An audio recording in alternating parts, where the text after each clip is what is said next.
Welcome to Thursday Garden Chat, the weekly public service broadcast from Garden Masterclass. I am, as my partner Annie would say, flying solo tonight because Annie has been up in Oxfordshire doing some filming with Rachel Siegfried, the flower farmer. I guess doing the final day of some filming for a film we're making about her approach to using perennials and shrubs for the flower farmer. Um, so I'll just a quick run through of events we've got coming up. The main thing I want to plug is Caroline Jackson's Bad Botany course, which is a three-parter. Where Caroline, who is an expert horticulturalist who works a lot with the RHS and a lot as a consultant for various gardens and garden designers, is doing an introduction to basic botany, which is a great help for really understanding the plants we grow much better, and particularly if you want to identify plants, use botanical keys, and really increase your understanding of plants, of living organisms. And she's working her way through family by family. It's a really nice, she has a really lovely light manner to what may seem a little bit of an intimidating or possibly even tedious subject to some. It's Caroline makes it fun. And if you sign up, you get the recordings to two of the family sessions she did last year. So we think it's a good deal. So do check out the diary pages if you're interested in learning some basic botany. We've had an inquiry in, are there any events abroad we're organising this year? Well, I think Annie is on the case with an event possibly in Sardinia with Marco Scano and James Hitchmore. And there's also talk of doing something in Holland with the Meanhouse Garden. This year is the Meanhouse centenary, a centenary of her birth, and the Meanhouse Garden is a rather wonderful space. We've done various things with Dutch designers over the years, and we'll soon be doing one of these Thursday Garden Chat sessions with the author of the first book about Meanhouse as a garden designer to be published in English. So as usual, keep an eye on the diary pages. So now, for anyone here who is new to us, welcome. If you want to keep in touch, we have a monthly mailing list and you can sign up for that on the website. And if you really like us and want discounts and access to special events, do please come and become a member. Anyone who's been trying to access recorded webinars over the last 24 hours will have realized the entire server has gone down. And in fact, we're using this as an opportunity to relocate everything onto our main website where it will look much better and be more, probably more easily accessible. And hopefully that will be live tomorrow. Anyway, now this evening, welcome Andy McIndoe. I always Hello, really everybody. enjoy talking to experienced horticulturalists, people who've had a whole lifetime in the business, many different aspects of the business, and I think we'll be in for a good overview of horticulture and how it's changed and how it's going forward with Andy. So now, Andy, you at the moment well retired or not retired, working as an independent consultant and probably working harder than you ever did when you had a quote proper job. But if I can sort of take you back to the beginning, I understand it from our conversation the other day that you left the school rugby team so you could get a Saturday job in a florist shop. That's right. Yeah, Yes, what a that's wonderful. right. That's what I call real. Yeah, good on you. Good I for you liked that bit. yes, yes, Yes, I was always into gardening yeah, and growing things. Even, from as a sort of as a young boy, I was actually sort of I wasn't particularly fascinated in things like sort of growing vegetables or any of the sort of mm, boring stuff, as I thought called it. but I did actually really enjoy growing stuff from seed. I enjoyed growing and producing and selling. I think I've always been actually sort of promoting plant material and trying to sell Mm, it. mm, mm. And when I got to, I suppose I was about 13 and I was at grammar school. And I really wanted to actually work on Saturdays and work weekends. And fortunately, we had, I grew up in Leamington Spa in Warwickshire in the Midlands. And we had a very good florist business, Wilkinson's, run by May Wilkinson, who was really very well known in that whole Yeah. area. Mm, mm, mm. And she had a very strong association with Woolmans, who were the chrysanthemum growers, Oh, yes, yes. who also grew dahlia. Yeah, And I loved the florist actually, and I loved the sort of range of flowers that I saw in there and the things that yeah, I sort yeah. of thought, God, I'd like to grow Mm, that one mm. day. And they had a garden shop associated with it, which was run by actually the son. And so I got my Saturday job as a Saturday boy, really in the garden shop. But I also did actually get involved in the florist, and she Mm. was very, very encouraging and keen that you had a go at things, and Yeah. I was really rather good at it and enjoyed doing stuff like threading hyacinth pips onto rose wires to make corsages and Mm, splitting mm. carnations and mossing reeds and all of Yeah. the things that we did then. Mm, mm. It was a very different world in the whole world of floristry and gardening. And yeah, we weighed out the John Ennis and we mixed our own grass seed and Mm. sold loose bulbs. Yeah. And you sort of got to you sort of live the gardening year really. Right. Yes. Um, and yes, I mean, I they wanted me to actually sort of be a member of the rugby team, and I was in the sort of sort of semi in it, but I said, well, I'm sorry, I can't do that anymore because I've got a job.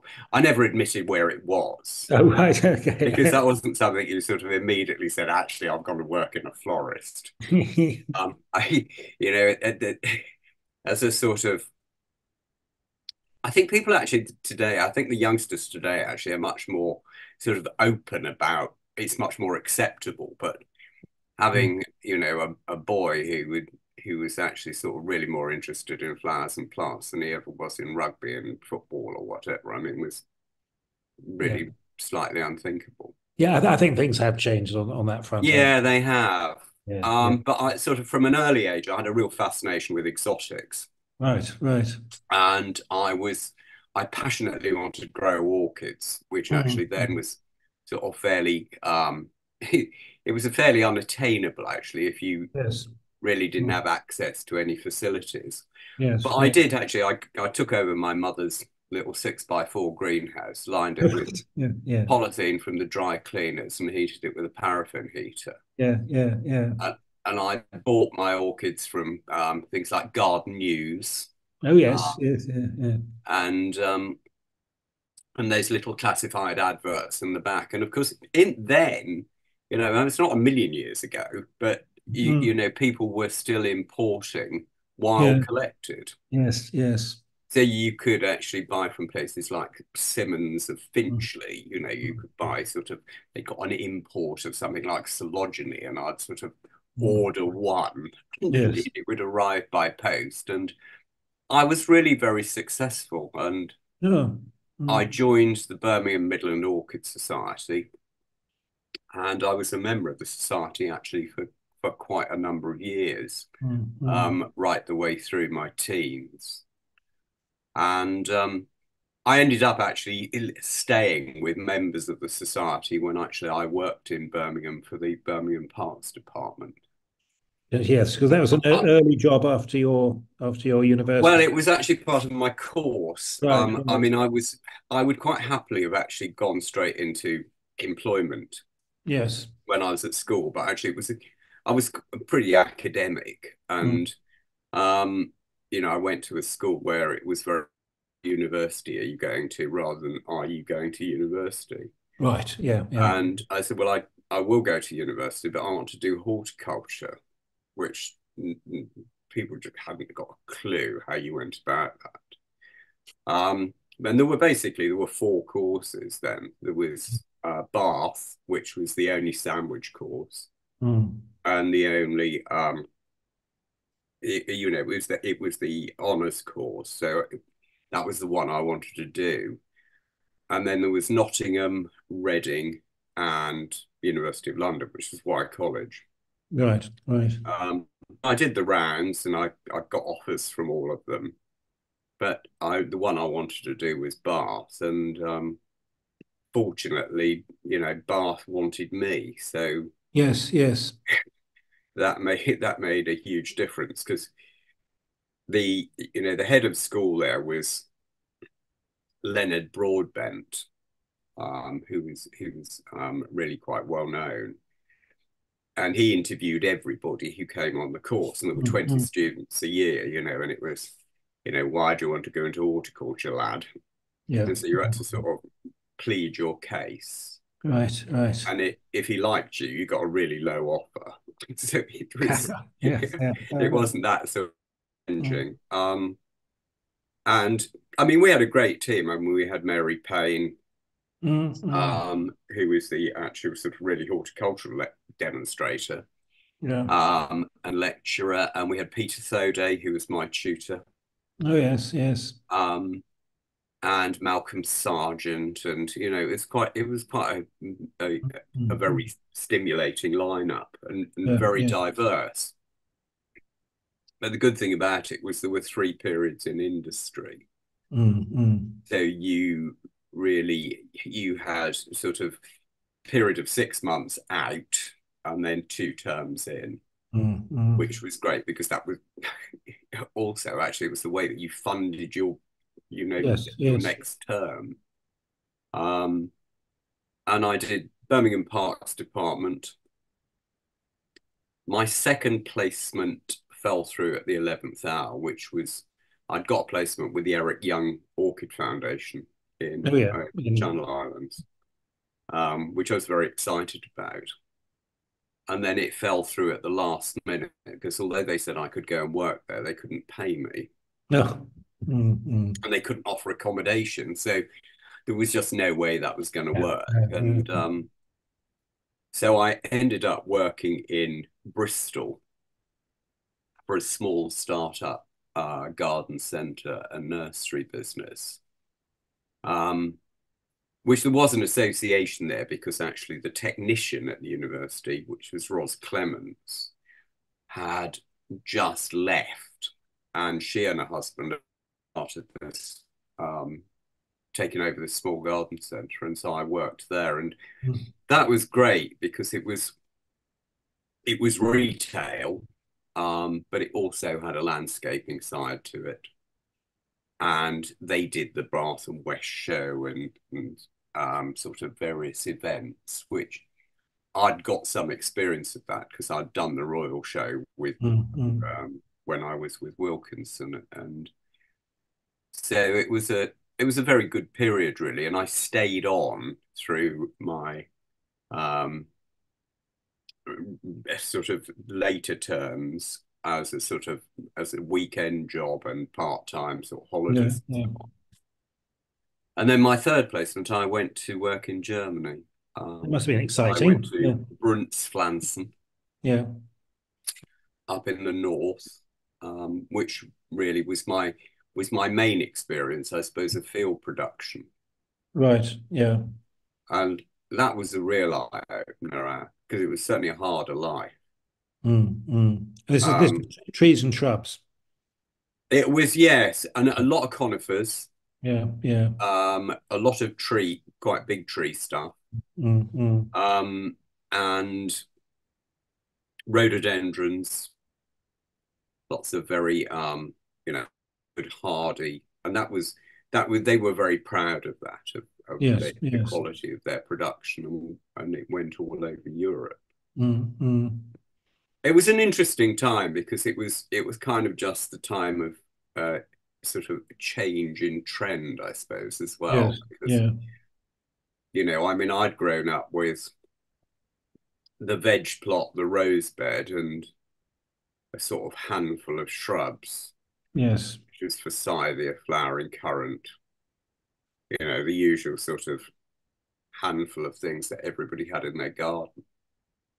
And then actually, really, I suppose I've been exposed to a much wider range of plant material as Mm, I sort of went through university. But then actually with Brunt's, there was this other trend that was just coming in. They'd just opened a nursery.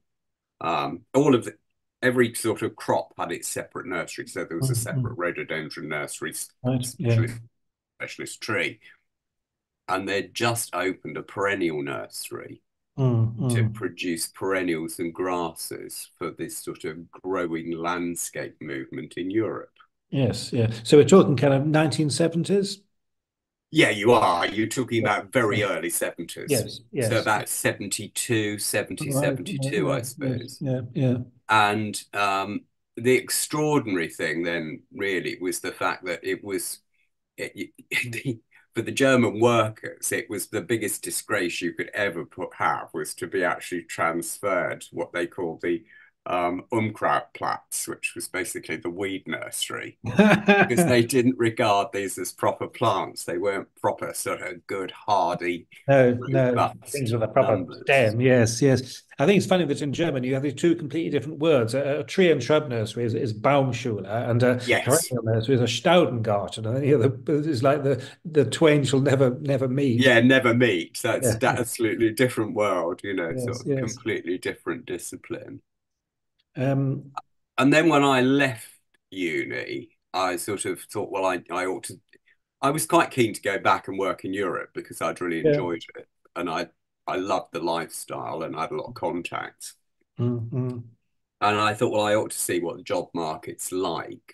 So I applied for a few jobs, and one of which was assistant manager of the Helia Garden Centre in Winchester, That because was a fine job. Yes, yes. um, I'd met sort of people who had worked for Hill. I knew a lot of people who had worked for Hillier as a Mm. placement and so on. And so I basically did it at a very interesting time because that would have been 1978, I suppose, Yes, by then. I think we better sort of explain a little bit about the very special position of Hillier, in British nursery history. Huh? Well, of course, there were then, there were, I suppose there were probably two, I mean, there were two main players, Yeah.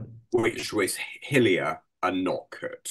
Yes. Those Yes. were the really well-known ones. Mm, There was mm. also obviously Waterers and there Oh was yeah. Burncoos and so on.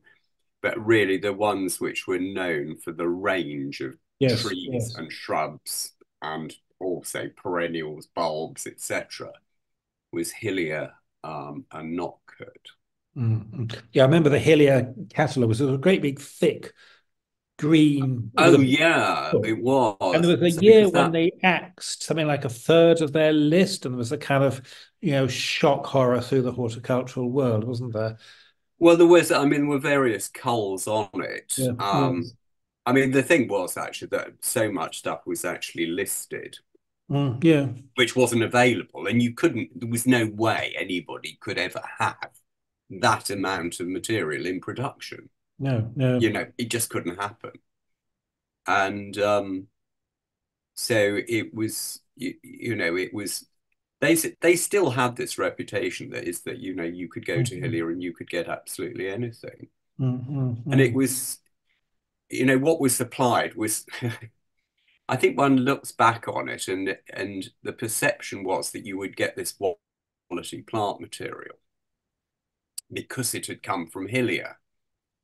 And we always joked about it sometimes as because you took orders over the counter because then, there was garden centres then actually sold.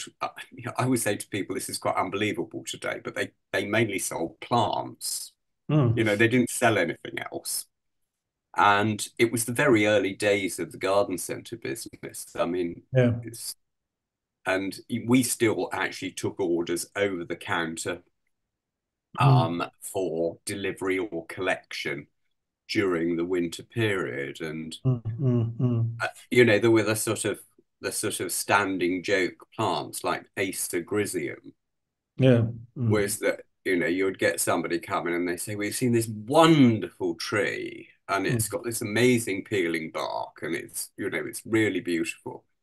You say, yes, that's Acer Griseum. And they'd say, is it in your catalogue? And you'll say, yes, it's here. It's whatever it was. Then it was quite expensive. It was probably 30 odd pounds. Mm. And they'd say, well, and the husband would gasp and say, let's think about it. And the wife would say, oh no, I think we'll definitely go for it. Let's order it. And so the order was duly put in. And then they would come back at a later date and collect our Acer Griseum. Could Mm. somebody help us to the car with it? And you would come out with this little liner pot with a stick in it about this big, and then envisage that there was going to be this huge, great tree, which was Yes. going to be a real struggle to get into the car. And it was something you could have put in your shopping bag. Yeah. And Yeah. um, but you certainly I think what made a difference with Hillier, of course, was the arboretum. Mm, mm, mm. Um, I mean, I was fortunate because when I started with the company, is that Sir Harold Hillier was still around, when he was Mm. still around in the business. And Harold he was an amazing character. I mean, Yeah. his knowledge was, I mean, he was a grumpy old character in many ways. Yes. But if you were interested in plants, it was a different matter. Yes. He would always show an interest in anybody that had any Yeah. knowledge Yeah. or any sort Yes. of Yeah. respect for plant material. And it was interesting having that contact. Yeah. Uh, Yeah. and of course, Lady Hillier Barbara was amazing because she was so unlike Harold. I mean, Barbara loved to talk, Yeah. and she'd met so many people. They'd met so many people from all over the world, and Mm. you know, you, you could never have a casual conversation for 10 minutes. It was quite a long time usually. Yeah. It Yes. Yes. covered most of Europe in that. Yeah. Right.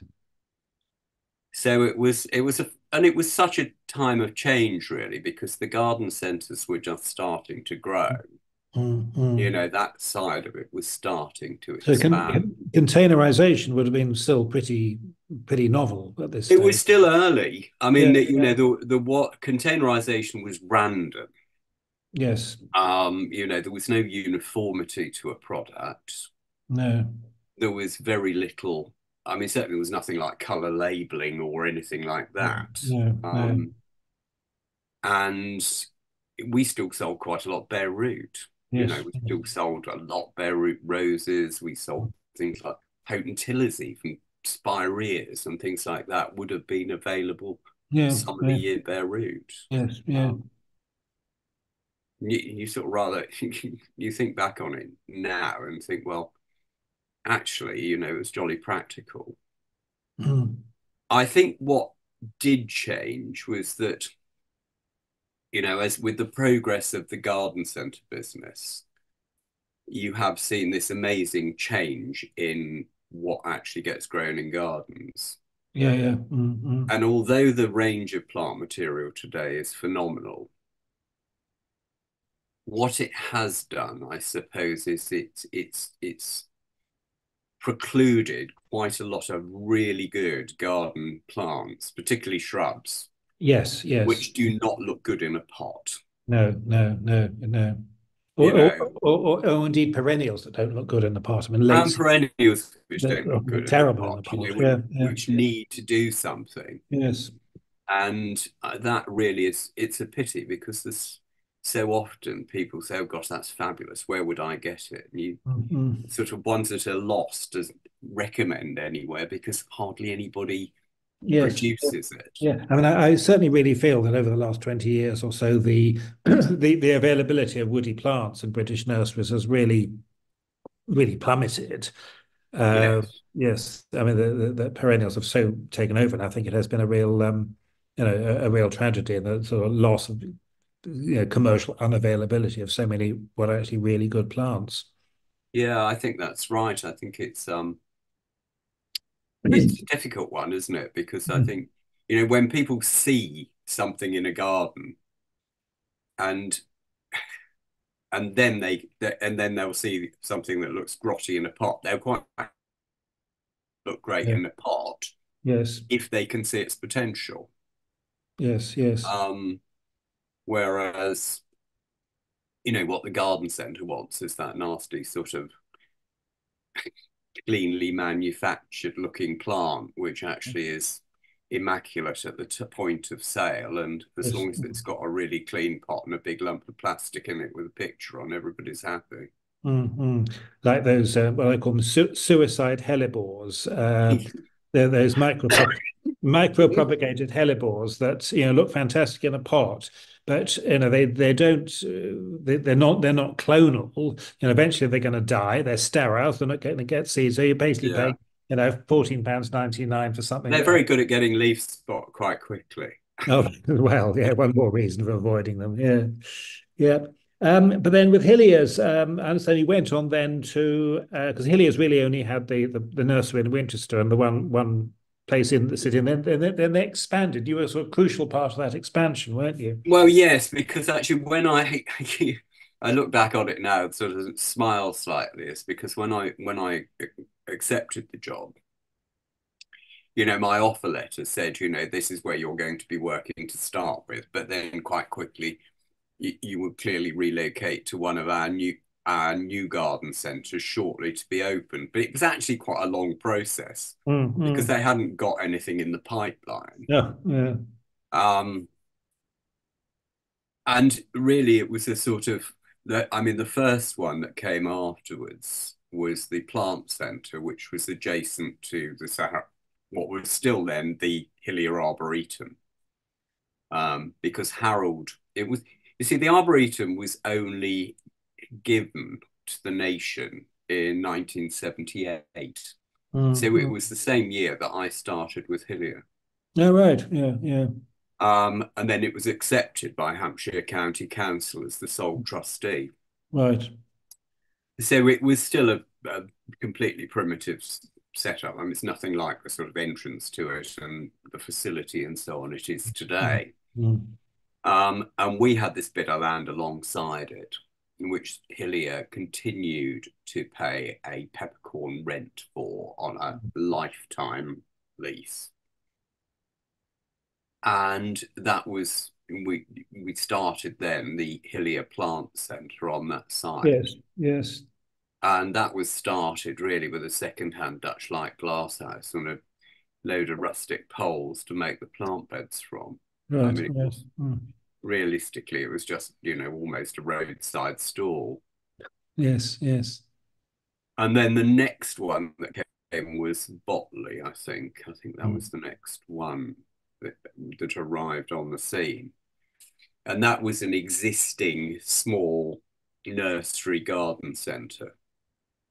Um, but that one was very influential, really, and actually how things bowled on from there because it had a sort of coffee shop, and it did sell garden furniture, Yes. and it sold a bit more of the. We also used to sell things like loose sand and gravel, which you could come and shovel into sacks and then stick in your car, and It does. Yeah. which was incredibly popular. Really? Yeah, yeah. But of course, in the early days, garden centres they worked out of quite primitive facilities because Mm. they were still rated as agricultural. Really? Yeah, yeah. And you didn't have any of the sort of requirements in terms of the facility or that what's required in the retail world, and which actually came in, and that changed the picture really completely. Mm, mm, mm, mm. Um, But Hillier were really, we acquired other centres and we sort of developed the business, but it was still we it was they were the garden centres were still relatively primitive Yes, compared yes, to some of the independent players who had mm, one big store. yes, yes. You know, I think partly because he also was running a production nursery, which was doing a certain amount of wholesale to other garden centres. It had a tree nursery. Mm, mm. So the funds were more, I suppose, spread. Yes, yes. But it was a fascinating. The whole development was fascinating, really, how it changed and actually how the sort of requirements of the market changed. The more we supplied to other garden centres on the wholesale side, then of course actually the more demands were put on actually the marketing side and how you presented it and how you Yes, delivered it. yes.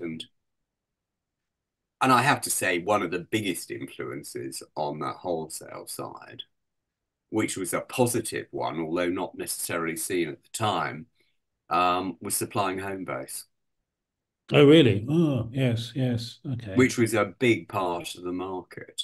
Um, Mm.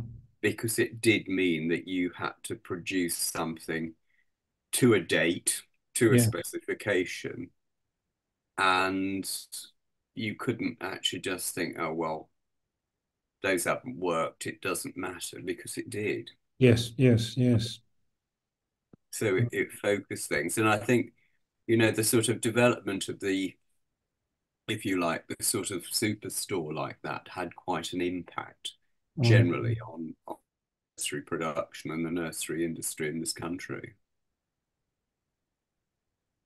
which Yeah, is so it's made plants more accessible, but people always complain, don't they, that their plants, their things are not looked after in the big box stores and Yeah, absolutely. I think that's 100% right. But it yeah, is interesting that they did have an impact on the production, and yes, it yes, and some positive, some negative. I yeah, think yeah, in yeah. some cases what it did cause was this overproduction, which Mm, when mm. that demand wasn't there, then it left people with facilities that they couldn't use, and Yes, that may yes. be actually, that maybe have influenced it for the future. And of course, if you worked for Hilliers, you must have been involved with Chelsea because Hilliers, and what I recall, always had the monument site there, the plum site in the old Marquee, and that was Chelsea in those days was quite an experience, wasn't it? Yes, it was. I mean, I was involved with Chelsea I mean, I tended to be involved in everything, Yeah, because it was, I suppose, because I came at it from a very, from a different angle. yeah, hmm, And I wasn't the sort of old school who had come up through the nursery. I'd come out of university. So there yeah, was a certain amount of skepticism, but on the other hand, I offered something that was a bit different. And to start off with, I mean, first couple of years, I mean, I was very much just on the manning side at Chelsea, hmm, and in those days you couldn't, if you were, Chelsea really was very a different show. I mean, you had Tuesday, which was Members' Day. hmm, hmm, People hmm. would still be staging on a Monday. Yeah, I mean, you'd still be actually putting stuff together and clearing up on the Monday. hmm. On the Tuesday, it was Members' Day, which was for the sort of, anybody who was anybody. Wednesday was for reasonably important people and largely for their gardeners. Yes, yes. And then if you were an exhibitor, you stopped on a Wednesday so that it was lighter to load on a Friday night. Hmm, hmm, hmm. Because Thursday was for the very ordinary people, and Friday, who cared? I mean, that was the sort of real trippers. And And of course, the mad it, sell-off. Yeah, the mad sell-off. yeah, it was the mad sell-off for Just anybody who was crazy. desperate. Yes. And Tuesday, if you were working there, you could only work at Tuesday if you had a bowler and a sports jacket, if you were actually sort of on the exhibit. And I didn't have a bowler hat. Mm. And I was a new boy anyway. And so Yes.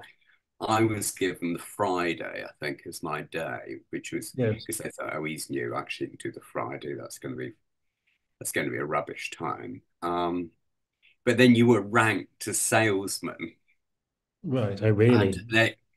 it was they were very very fed up actually as the fact that I did really well. So I think I was about sort of third best sales for the week, and so that was a bit of a black mark with the old school.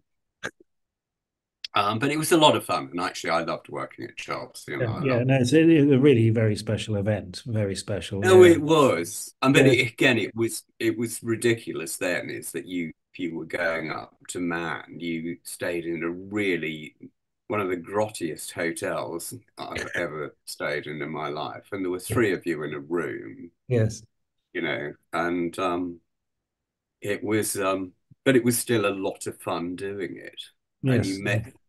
you met people in the industry. Yes. Yes.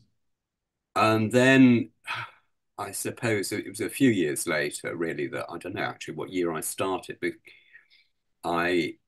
Martin Drew, who was the Hillier showman, was Mm. in ill health and couldn't do it anymore. And they said, "Would you go along and have a go and see if you can actually pull it together?" Yes. Yes. And so I said, "Oh yes, no, pleased to do that." And Yeah. actually, I ended up doing it from then for 25 years. Oh gosh. Wow. Wow. Yeah. Um, and I mean, it was definitely the highlight of the year, whatever position I was in the Yeah. company. Because I mean, Yeah. although I was relatively soon director, Mm, mm, mm. but it was still the highlight of my year was to actually Yeah. do Yeah. Chelsea, which Yes. was Yes. it meant you never had a May because No. in May what you were doing was you were Yes. Yes. preparing you with sort of Ricky Dawley did all of the plant material, but Ricky and I worked very closely together on that. I'd do a design and sort of say, right, this is what we're going to do this year, Yeah. Yeah. and this is an idea of what we need to create that. Yes. Yes. Yes. He produced the plant material. We sort of met occasionally on it. We picked the trees together, Mm. and of course, you had this sort of we did have actually a sort of wonderful access to looking good at the time, Yes. and Yes. then we brought a team together, which was fun because it meant you had people who did Chelsea with you on a regular basis, but you Mm. could also bring in other people who joined you maybe for a year if it was a student who actually only worked with Helia, who just came to work once. And some of those actually came back to do Chelsea with us. We Oh, had really? people Yes. all Yeah. over the world who, Mm. Mm. they'd get in touch around February saying, "Can I come back and work at Chelsea?" And Yeah. Mm. it was its own work, it was we referred to it also as Planet Chelsea because you beamed in Mm. at the beginning of staging and you sort of the family dropped together again, and Yes. Yes. And it's you had. so utterly all-consuming. I mean, you just completely live Yeah, it. it was totally all consuming. And it was, I mean, there was never, people had this idea that there was always competition, but there Mm. was no competition at Chelsea between the exhibitors. No, I always remember that because I staged, had a small nursery business, and I was at Chelsea 3 years, and I just remember this tremendous sense of, oh, if you want to borrow anything, if you run out of something, Yes. just ask somebody. Yeah. And people were, Yeah. terrific sense of solidarity and mutual support. It was really fantastic. And there was entirely, when you worked, if somebody had a problem, Yes. I can remember actually in sort of relatively early days, back when we were in the Marquee, um, loaning the tea urn. It was so cold that May that we loaned the tea urn to, I think it was Barbados or the Bahamas. I can't remember which, but it Oh was yeah, one. oh, And yes. their bananas were all collapsing because it was so damn cold in the actual Marquee. Yes, So we yes. left the tea all night so that it actually steamed and actually perked. Revived them. Oh dear. Yeah, yeah, yes. But it was, there were so many sort of great experiences with other exhibitors. Mm, mm, mm. We were usually with South Africa with Kirkenhof. Yes, yes. We were always with Bloms. Mm. Um, and obviously knew the Hardys very well. So there was a sort of a team of people there who really became very close friends over the Yes, years. yes, yes. And as I say, I did that for 25 years. So altogether, actually, I was there 37, Yeah, gosh, having yes. thought I'd stay for 6 months. So it was, Yeah. Yeah, yes. Um, and when you left Hilliers, how did your life change and took things in a new direction? well, I suppose I got to the stage where um, the plant side actually had rather disappeared from my Mm. life to a certain extent. I mean, I had the experience, but other than that, I didn't really have the same contact with the plant material Yeah, and with the customers. yeah, yeah, yeah. Because I think as things develop, you become much more involved in administration and Yes, yes. spreadsheets and health and safety and all of that sort of thing. And Mm, mm. I think I'd got to the stage where I thought I'd quite like to do something that was a little bit more involved Yes, in horticulture, which is actually what I'm basically in the was a first place. Yes, horticulturist. yes, yes. And so I thought I'd probably do more writing and I'd carry on doing lecturing. I'd do a bit of garden consultancy. Um, but I have actually ended up being pretty well full time in gardens, so I do a lot of. I always say, look, I'm not a garden designer, but I design lots of gardens, Okay, right. Yes, and and that's I'm very much plant based. yes, yes. I'm not a I'll organise hard landscaping and I'll specify it, but I don't really. It's not my bag. My No, bag is no, no. plants. And I'm keen, particularly on I like more naturalistic style of planting. Mm, Um, I like variety in plant material because I do believe that gardeners, and I deal with lots of lecturing and I talk to lots of horticultural societies and garden clubs and everything mm. else. And you know that the people who actually really get involved in their gardens, very much, they're collectors. Yes, That I'm afraid that is a fact of life. People will criticize you sometimes for having gardens of onesies, but that's what we do. yeah. And I'm the Yes, yes. worst in the world. How are you? Yes, yeah. If I haven't got that, I'll have one of those. Mm. And I think but what you can do is influence how they put them together, Of course, the yes. effect that they get from it. Mm, And I think that's what I enjoy most. mm. I'm hopeless at doing plans because I'm really good. I was thinking, well, actually, it'd be much quicker if I just went and laid this out and did Let's it. do it yourself. Yes, yes, yeah. Mm. Why waste money on a bit of paper that you're not going to really follow it in the Yes. end anyway? Mm, And mm. so I think that's what I come from really is actually that much more hands-on approach. And I do I really enjoy it. And I quite like, influencing plant material through good pruning, good Mm. cultivation, Yes, and also selection of plants which work in that situation. And yes, yes. I people people that work with me always sort of quite laugh because I thought sort of fairly direct, honest approach with people, and they'll say, "Well, I'd really like that," and I say, "Well, it's just not going to work. You're wasting your money. Yeah, yeah. Mm. Let's plant something that's going to succeed." And I think It's done, it's done me very well so far. Yes, yes. And you I keep found trying to retire, but it hasn't happened. and you continue lecturing, and you've been writing some books too. Yeah, I've done a number of books over the years, and I've done a certain amount of ghostwriting Oh, and have you? Yes, contributing yes. as well. Mm, But yeah, I haven't done a book now for 4 years, I think. mm.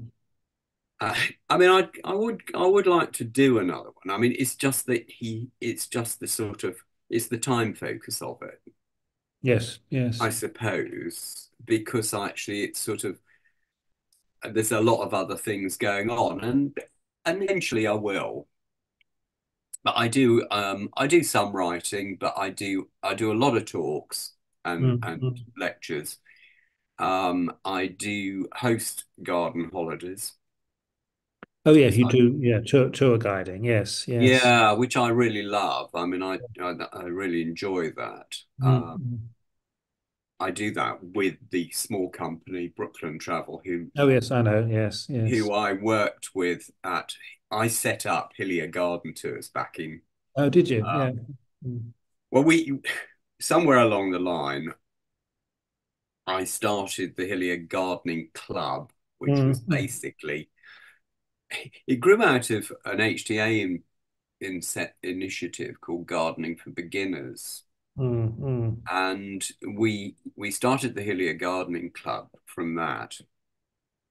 And then we produced from that the Hillier Gardening Club magazine, which actually eventually had a circulation, a phenomenal circulation, because I Oh, think we got to about 200,000 members. gosh. Wow. Yeah, yeah. And it was it was very successful. And I started Hillier Garden Tours in association, as an offshoot of that. And then Yeah. when I left, I mean, Hillier weren't going to carry on doing garden tours. So I said, well, I will. And so Mm. I did, my wife and I host a few a year. Right, right. We also, of course, have our own garden. Mm. So we have about 2.5 acres Yeah. in Hampshire. Right, it was probably we're about, I suppose, between Winchester, Salisbury, Southampton, Right. about sort of 24 miles from the coast. Mm. So we've got a garden here, which is again very much trees, shrubs, Yeah. naturalists. Quite a big area of wildflower meadow, which is purely management. Yes. I haven't planted anything. Yeah, It's yeah. purely through management, but we are on light, sandy, well-drained soil, Yes. Mm. which is very poor and so very successful. Right. Oh, good. Yeah, yeah. Um, And your we garden tours, where we favorite regions? It's a difficult one actually, because actually I suppose I mean you're always influenced a little bit by things like the sort of facilities and everything. What's the Yeah, hotel like, and yeah, actually yeah. how easy is it to get there, and so on. Yes, yes. I suppose favorite tour is probably Italian lakes, Lake Maggiore, Yeah, yeah, yeah. um, because it's got quite a good diversity of gardens. Mm. It is a it has a very good um, it's got a good range of plant material accessible. Yes, Because there's yes. enough diversity in the plant material. Realistically, for good garden content, I'm afraid you can't beat really the UK. No, yes, yes. It's a fact. I mean, Cornwall I always enjoy doing because it's Mm. quite nice, but it's obviously it's a sort of usually fairly limited plant window. Yes. It's one to do as a spring tour. I'm Mm. very fond of Norfolk, Oh, oh, northern yeah. Norfolk. Yes, yes. Ireland, certainly Southern Ireland. I mean, around the sort of Cork area. I mean, we've Yes. done a number of tours over there. Dublin area. Mm. Um, And Ireland just gets better and better, I think, for gardens and yeah, and also Sussex and Devon. Also, you can't. No. I think Mm. we're very fortunate in that we've got so much choice. Yes, and they're all fairly close together. I mean, garden visiting in France and Germany can be rewarding, but you just have such a schlep between each one. And on a tour like this, you really want to minimize the amount of time people spend sitting in the coach, don't you? Yes, you do. Normandy's quite good. Normandy's actually got quite a good concentration of good Yes, gardens. yes. Mm. But once you get, I think I always find that people are slightly disappointed sometimes when they get further south because they suddenly imagine there's going to be this incredible wealth of good gardens and great plant material. And of course, the style is different. You know, Yeah, yeah. you have to understand that there the garden is much more architecturally based rather than Yes, plant yes, based. yes, yes. So but it's always it's an interesting. I think the great thing with garden tours is the fact that you do get to spend, a few days with 25 people, all with very different sort of lives and stories. And actually, that I suppose Yes, and, that's and often gardening in very different situations, and quite a good learning experience. And I've yes, it is. I yeah, think you do learn a huge amount from it, and I yes, think yes, I suppose that was the one thing I've always enjoyed with the retail world yes, was that yes, you learned as much from your customers as they learned from yeah, you. yeah, It's the yeah, same actually being out there in gardens as you yeah, learn a yeah, huge amount from the yes, clients, yes, which is yeah. you know, Mm. Yeah, one of the best weeks of my life really was taking an Argentinian group around gardens in northern Holland. And a lot of them were professional garden designers or landscape architects, and quite a few of them hadn't met each other. So there was this sort of continual Spanish speaking sort of seminar going on in the back of the bus. yes. And of course, being Argentinian, timekeeping was something we had to be sort of rather heavy about. And they just loved being in a country which was so safe. And Yeah. at the end of every day, they'd all sort of pour out of the bus and they'd all charge up to the reception and sort of hurling questions at the hotel receptionist, who sort of felt a bit overwhelmed, I think. But it was a fantastic experience, a whole group of people who were experiencing something I think very different for them and, very, very different gardening climates. Yeah. I think that's also one of the things actually I enjoy actually on garden visits is actually if you have a head gardener who's a good communicator, Yes, yes, yes. and it kind of doesn't matter how, I mean, I've always maintained that actually what makes the garden more than anything is the gardener, and Mm. their association with it. And I think one of one of the experiences that actually always sticks in my mind is that we were doing a garden tour in the Lake District, Yes.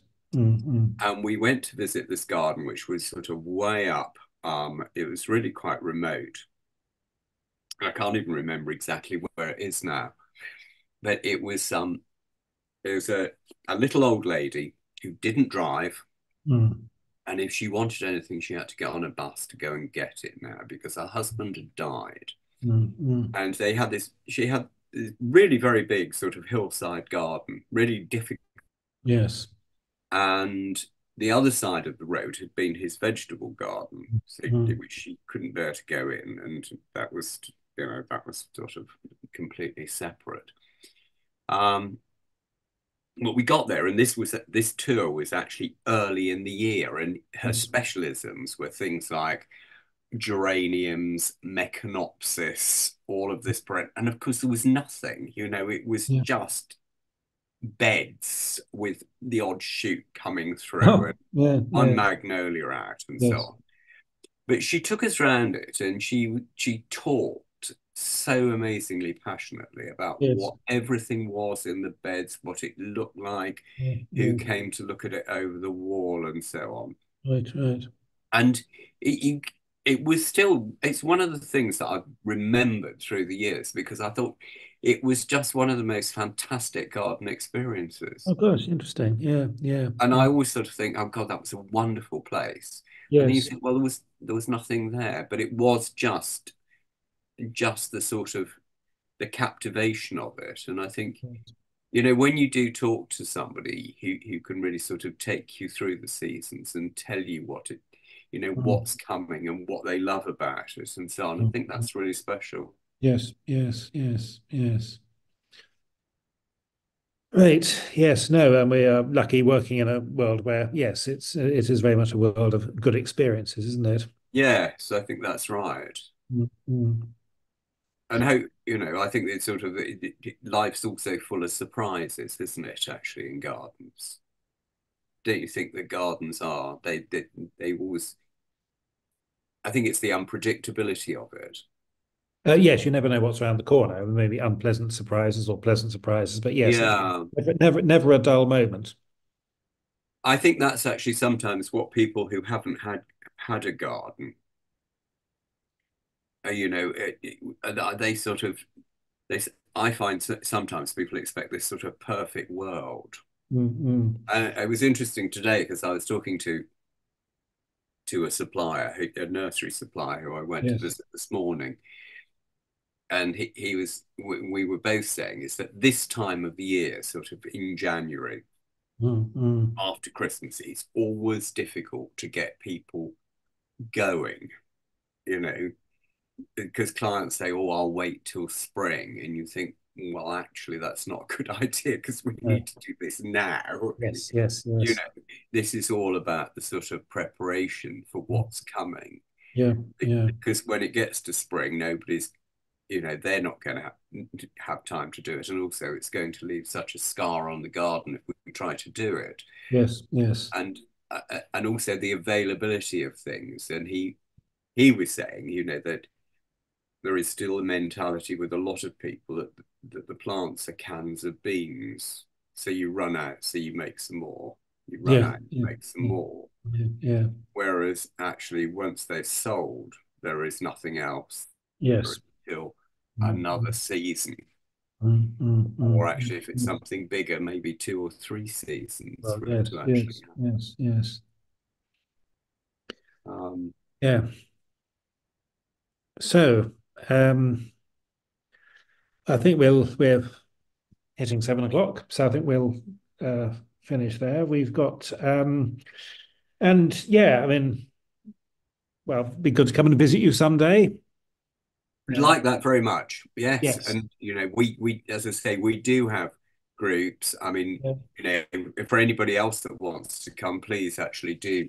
You know, if Are you're you around, are you a yellow book garden or had a pet or not a yellow book gardener. no? No, No. I mean, I wish we debated the yellow book on many Yeah. occasions. The reason we're not is because actually I do like we operate a visit very differently. As that if a group comes or a group of individuals, Yes. then I like to be able to spend a, three quarters of an hour with them, taking them round the garden, Yeah. Yeah. telling them about it, answering questions, and rather than just people drift in and then you Yes. spend maybe one or two and you Mm. miss all of the others. Whereas I think if we can do it that way, actually we enjoy it more. Yeah. Yeah. But Yeah. there are, you know, Yes. have a look at my website, Yes.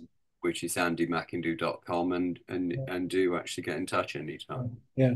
Great. Good.